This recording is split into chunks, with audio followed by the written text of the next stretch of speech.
सल्ले अला शफीना सल्ले अला मुहम्मदिन सल्ले अला करीमेना सल्ले अला मुहम्मदिन। ऐ अली अज गोद तुझी मैं मुहम्मद पाकवा तू वरी रोई रहो वा ही अजब इत्तफाकवा।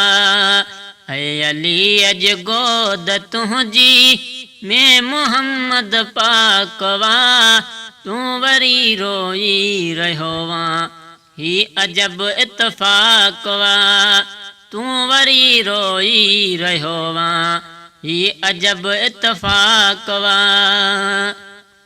ओ मां परावल जा बिगड़ती मैं वनी गोढ़ा उघा किए भला हसनैन जो बाबो ॾिसी दुख में सघा। मां परावल जा बिगड़ती मैं वनी गोढ़ा उघा किए भला हसनैन जो बाबो ॾिसी दुख में सघा। मुर्तज़ा चेहरो मुबारक छो तुझो गमनाकवा तू वरी रोई रहो वा ही अजब इत्तफाकवा। ऐ अली अज गोद तुझी मैं मुहम्मद पाकवा तू वरी रोई रहो वा ही अजब इत्तफाकवा तू वरी रोई रहो वा ही अजब इत्तफाकवा। वो पो खुदा जे शेर आका खे कयो ही अर्ज़वा मूं अहां खे निंड कराई फौत थी वियो फर्ज़वा।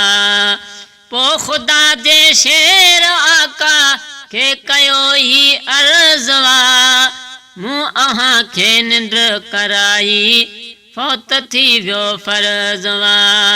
बस इहो ई आ फ़िक्र तबीयत चङी ऐं चाकवा तू वरी रोई रहो वा ही अजब इत्तफाकवा। ऐ अली अज गोद तुझी मैं मुहम्मद पाकवा तू वरी रोई रहो वा ही अजब इत्तफाकवा।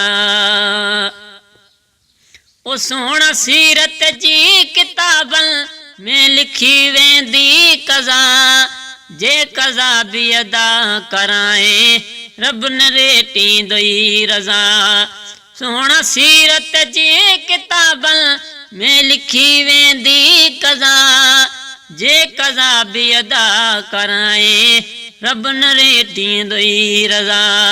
तुझे ताबे क्यों खुदा सिज चंद्र ऐं अफलाकवा तू वरी रोई रहो वा ही अजब इत्तफाकवा।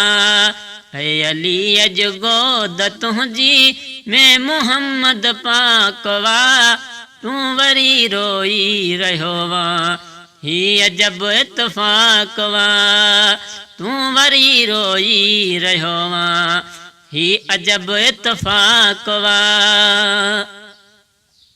ओ अर्श दे आंगुर खणी उन महल महबूबन कई वक्त सां झीअ जो हुयो बि हर ट्रिप हरी थी वई। अर्श दे आंगुर खणी उन महल महबूबन कई वक्त सां झीअ जो हुयो बि हर ट्रिप हरी थी वई। कई असर हैदर वदा हैरान थियो लौला कवा तू वरी रोई रहो वा ही अजब इत्तफाकवा तू वरी रोई रहो वा ही अजब इत्तफाकवा। ऐ अली अज गोद तुझी मैं मुहम्मद पाकवा तू वरी रोई रहो वा ही अजब इत्तफाकवा।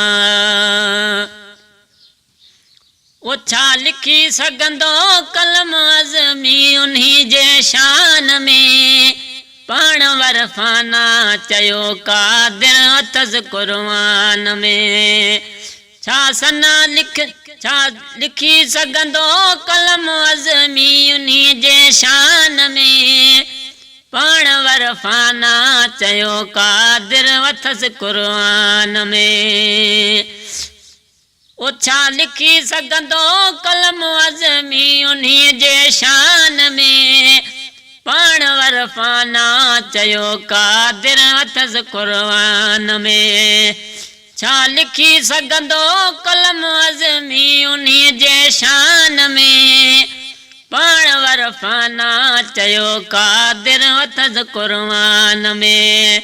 छा सना सुहिणे जी छा मुंहिंजो अकुल अदरा कवा तूं वरी रोई रहियो वा हीअ जब इतफ़ाक़ वा।